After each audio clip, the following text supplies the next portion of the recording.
It's 2009. SmackDown vs. Raw 2010 has just been released.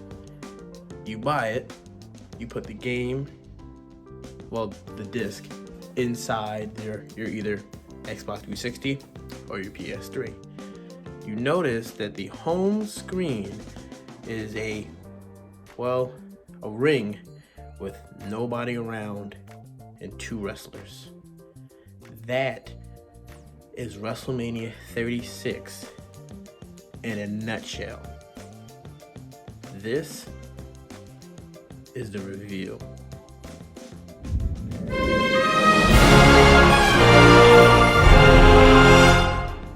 Now, everything that transpired at WrestleMania was a bit odd, was a bit weird. I can admit that. But also, it was a little bit disturbing to watch, being though there wasn't nobody to actually watch besides the camera crew and whoever was in the back. Did I enjoy it?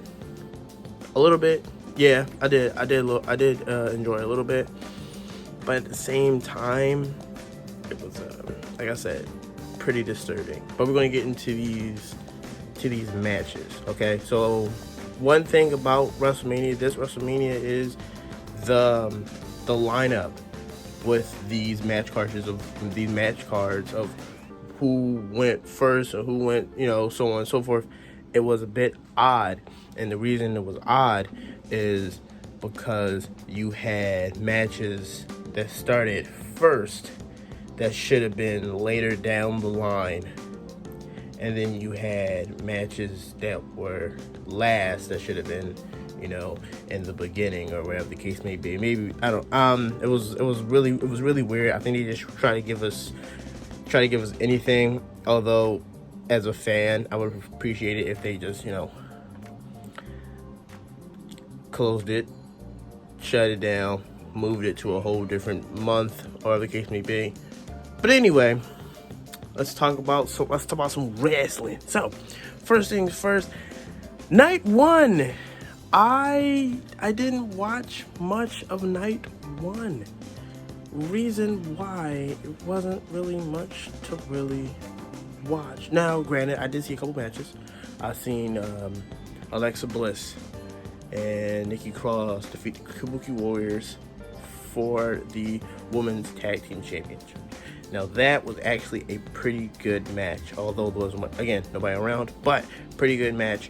Nikki Cross actually was like a MVP of the match because she did a whole lot of kicking out and powerful moves, and I applaud that. That was pretty nice.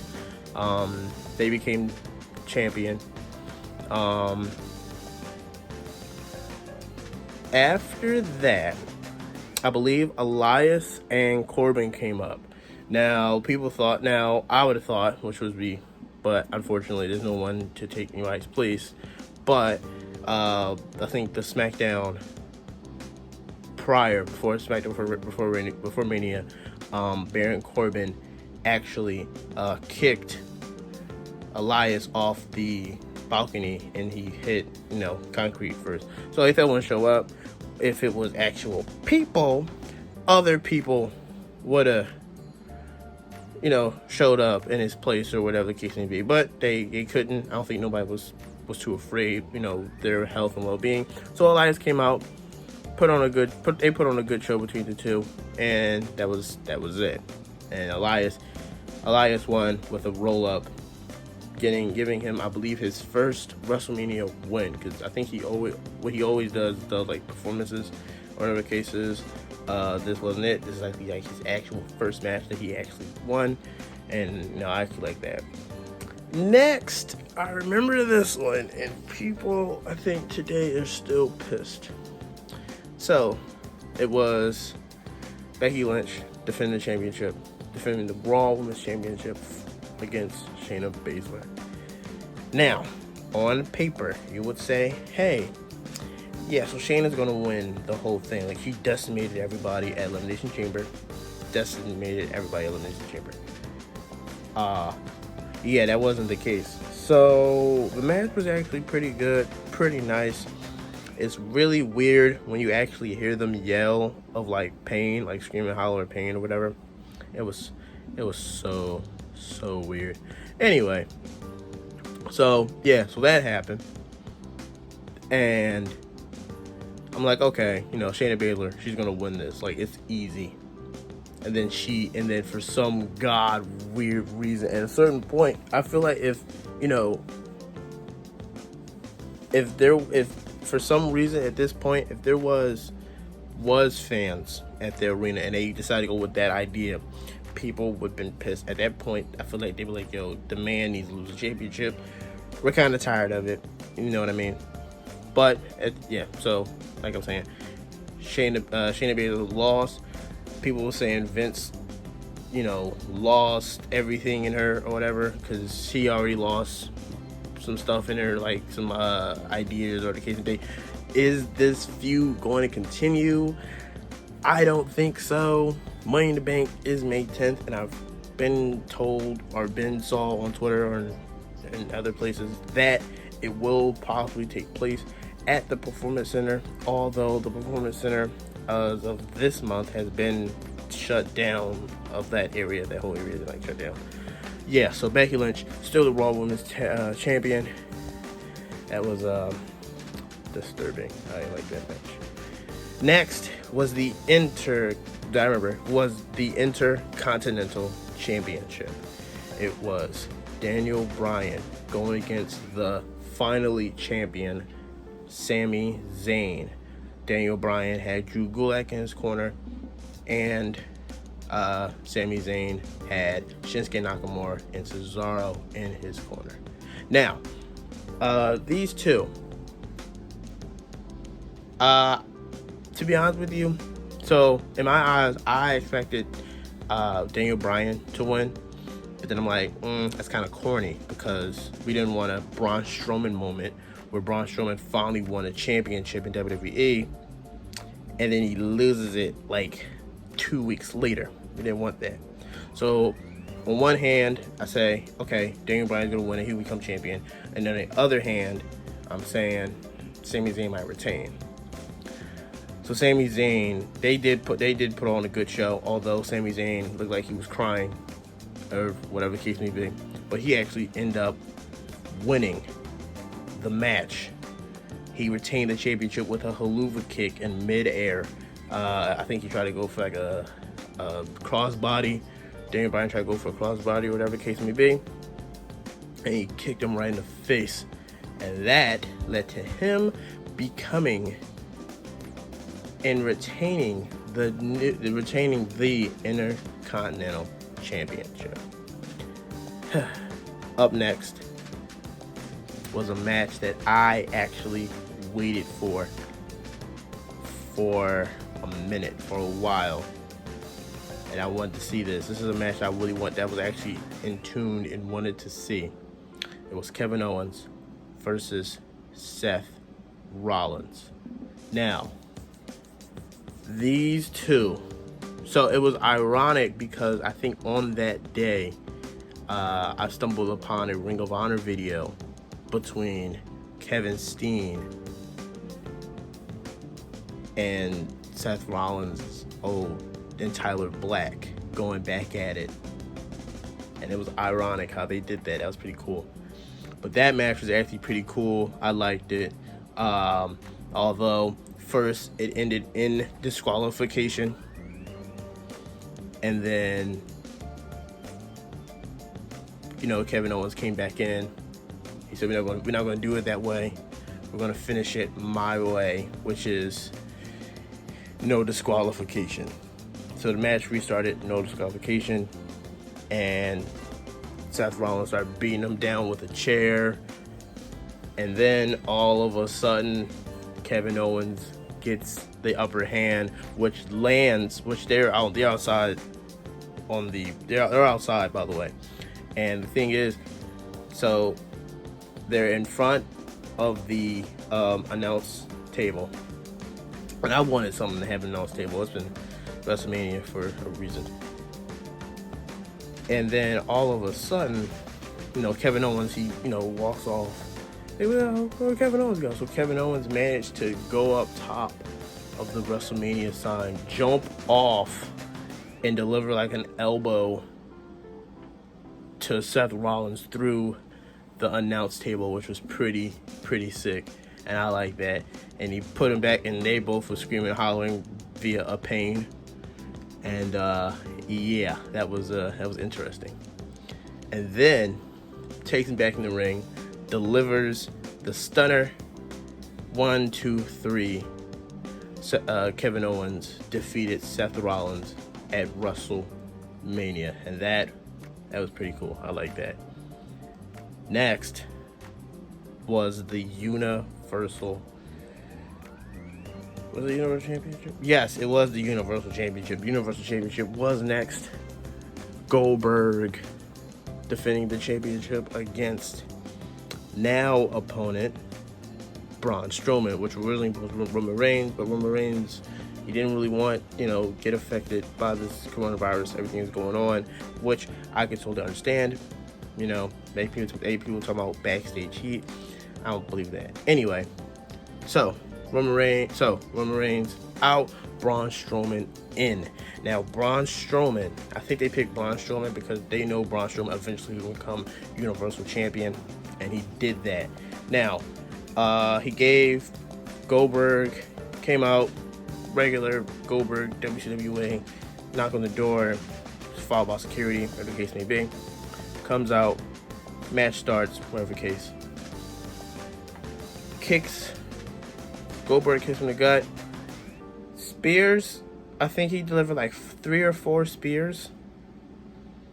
And kicks out, tried to do a jackhammer, and then Braun Strowman did he did a run power slam. He got out of the jackhammer and delivered a power slam, and then he delivered like 3 more.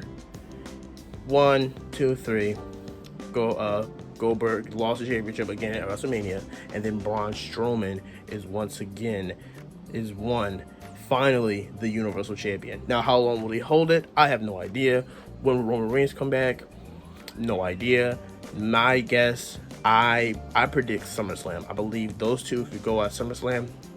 Reminder, Money in the Bank is next month.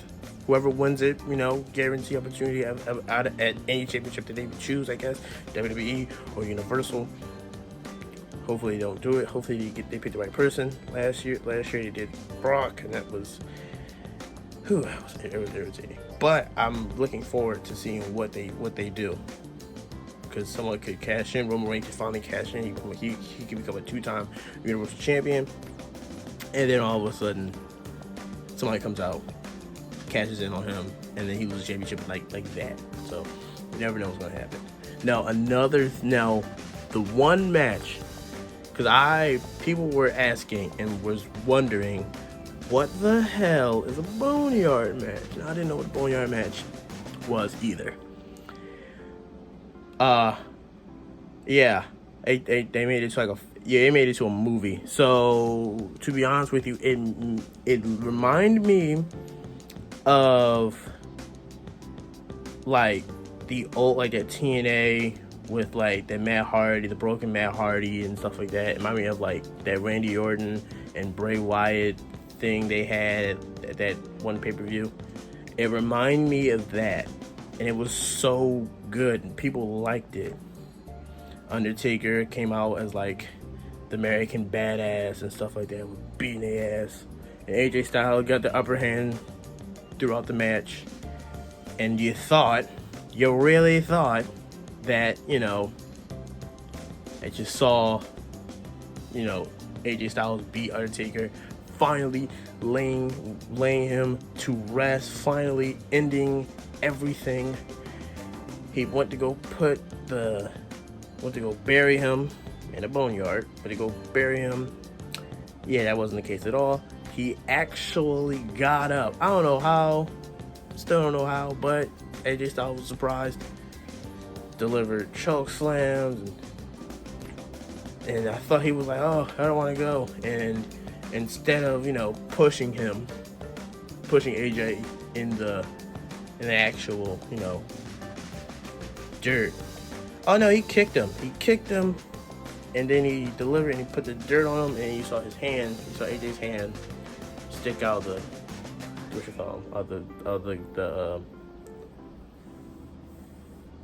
the dirt. So yeah, but that was just part one.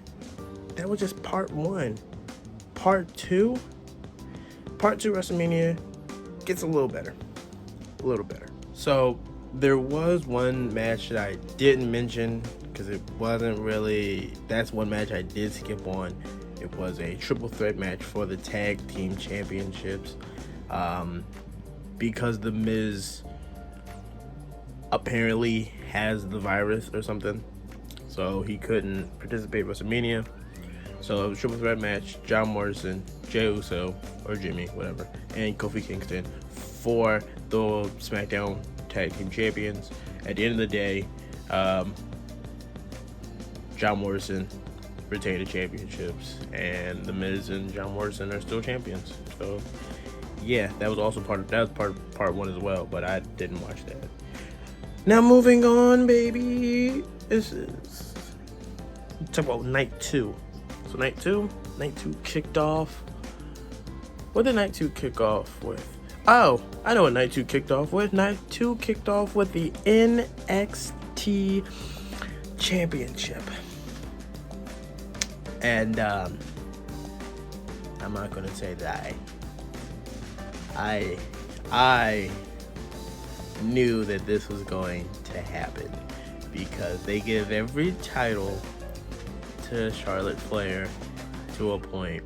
It's freaking annoying, but that's beside the point. These two women, Charlotte Flair and Rhea Ripley, put on an amazing match, put on a good match. Eventually, you knew it was going to happen. Charlotte wins every time. It's occasionally that she loses. You know what I mean? So, at beginning point, I thought it was already over because she hit.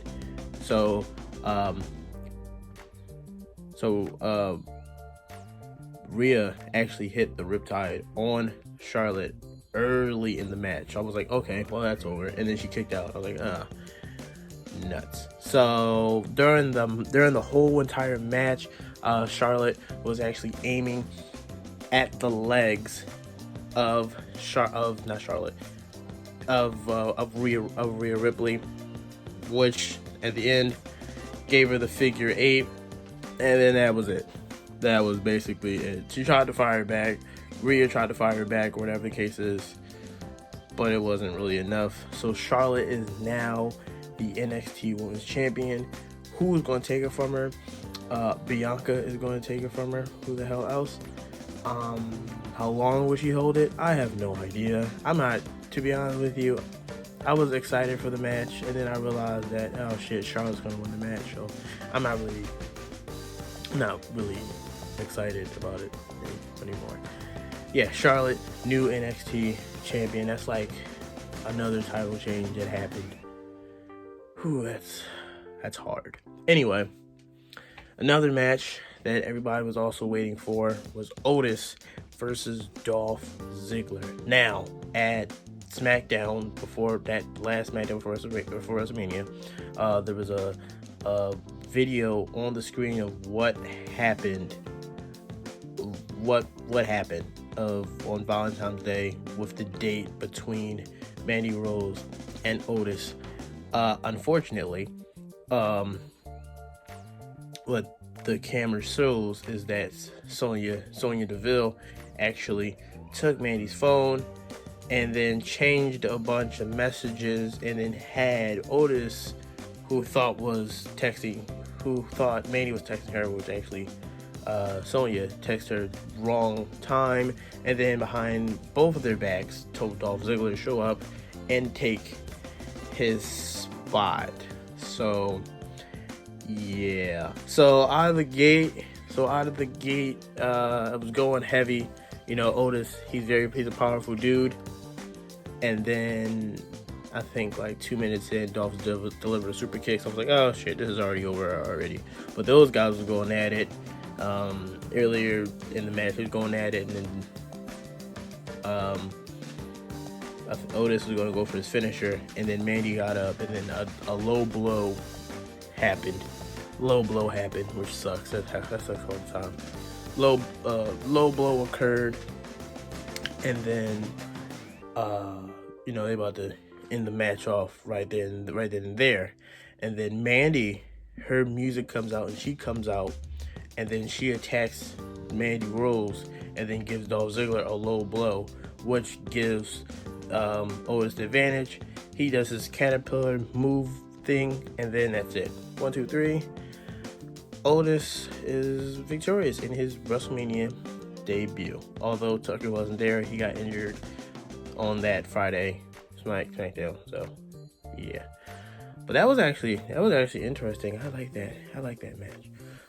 Another match that I actually skipped on, and I don't know the results from it because I'm not gonna go back and watch it, was Aleister Black versus Bobby Lashley. There was no hype behind it. They just put anybody on the card, and I didn't like it. I just didn't like that idea. I mean, the match itself sounds okay, but I didn't. It was okay. Maybe if they hyped up a little bit, I liked it. I'm gonna assume Aleister Black won. I didn't really watch the match. Yeah, so I'm gonna assume Aleister Black won. Wasn't really a fan of that idea. But what I was a fan of, if they did it right, and if not in these circumstances was the circumstances that's happening right now, it'd be a lot different. Randy Orton, Edge, last man standing match. I would like to say that this was like the longest match at WrestleMania. All the other matches was like, 20, 25 minutes. This shit was like damn near an hour. So it started in the ring. Randy Orton portrayed as what is he portrayed as? He portrayed as a cameraman, and then he hit him with an RKO, and then the match started, and then he hit him with another RKO, and then Edge rolls out, and Edge never got like an advantage or whatever. So they head out into like the back, and they're beating the shit out of each other or whatever. And then they ended up in the warehouse. They ended up at the conference room, and they beating each other over there. And Edge is just doing weird, doing some crazy shit. Like it was like a cage on top of like the boardroom or whatever, and he climbs up and hit him with an elbow or whatever. I was like, okay, that's new. And then another one he did something else. I forgot what he did. But that was actually pretty good. They just had damn Corona, I hate this. Anyway, so comes out. I was like, okay, this is actually interesting. It was a bit boring though, because they was beating the shit out of each other, and then they end up in the warehouse area, like the old stuff. Like they had the old black steel steps and stuff like that. I was like, oh shit, and beating each other over there, and then they ended up on the NXT truck, and they was going at it. Edge ended up getting hit with a DDT and hit with his neck, and Edge did a lot of offense that I didn't think he was, going to do, and he ended up doing it. It was pretty neat. And he beat the shooks out of that guy, and it was all spent. And Edge, he hit him with a spear, and then he tried to go for another one, and then he got caught with a third RKO. I was like, okay, that's gotta be it. It's gotta be it. Wasn't it? And then after that, he got the upper hand again, and then Edge hit him with a concerto, 10 count. Edge was victorious, and that was actually interesting. I kind of summed it up because it was longer. A lot of shit happened. It was a lot of shit that happened. It was a lot. Next, another movie, the Firefly Funhouse match between Bray Wyatt and John Cena. Now the hype was good. The hype was amazing. I thought we were going to actually get an actual match. But you know what? I dig this. I like this. More than actual match. Because, you know, we see John Cena wrestle. John Cena not only did a little bit of wrestling, but he did more acting. We saw old John Cena when he debuted in 2002. We saw Thug Life John Cena when he only rapped, when he only talked in rhymes. We saw NWO John Cena. We saw Cena from 2014. We saw now Cena. And then Cena got beat by The Fiend. And then I think that might be the end of John Cena, I guess. Guess that'll be the end. We won't know until next WrestleMania, SummerSlam, something like that, until John Cena, you know, does something like that, whatever the case is. Oh, I forgot to mention another match that I also skipped on. Raw Tag Team Champions, the Street Profits defending it against Angel Garza and Austin Theory. Don't know what happened. Don't care what happened. All I know is that the Street Profits did retain the championship. And that's it. And now we get to the main event of the damn day, of day 2 or whatever. Brock Lesnar defending the WWE Championship against Drew McIntyre. The hype was built up. The hype was real for that man. And it came true. Brock Lesnar gave him an F5 and he kicked out. The first F5 he kicked out at 1. He delivered like three F5s. And in the beginning of the match, prior to beginning of the match, Drew McIntyre did get him with a Claymore. 1 Claymore, he kicked out at 2, but it was so sudden, so he didn't see it coming. But Drew McIntyre hit him with 3 Claymores. And then Drew McIntyre is now in new WWE champion. How long will this reign end? How long will this reign be? I have no idea. WrestleMania. Sometimes WrestleMania, if you want a championship WrestleMania, it sometimes go until SummerSlam. What will Brock Lesnar do? No idea. But that was WrestleMania part 1 and 2. This is a very long video, by the way. If you don't like it, I just put it up. I don't really matter. Anyway, I did want to talk about something before I clock out or whatever. So, I've noticed if people watch my videos, but there's only 1 episode of corporate content. I gotta get an SD card for my Xbox, because apparently I can only record up to 5 minutes, which is like really stupid. So what I gotta do is I gotta buy an SD card, 3.0 flash drive, and then I'll be able to record like, an hour and so on and so forth, and then I'll be able to do so, because right now I cannot get more episodes of corporate content. I did have some recorded, and I didn't really want to. And then 2K20 I'm not buying, because I heard it's terrible. I'm not buying that, so whatever. But yeah, that is it, ladies and gentlemen. That is it. I will see you guys next time on another video, another review, or whatever the case it is. I'll see you guys next time. Peace.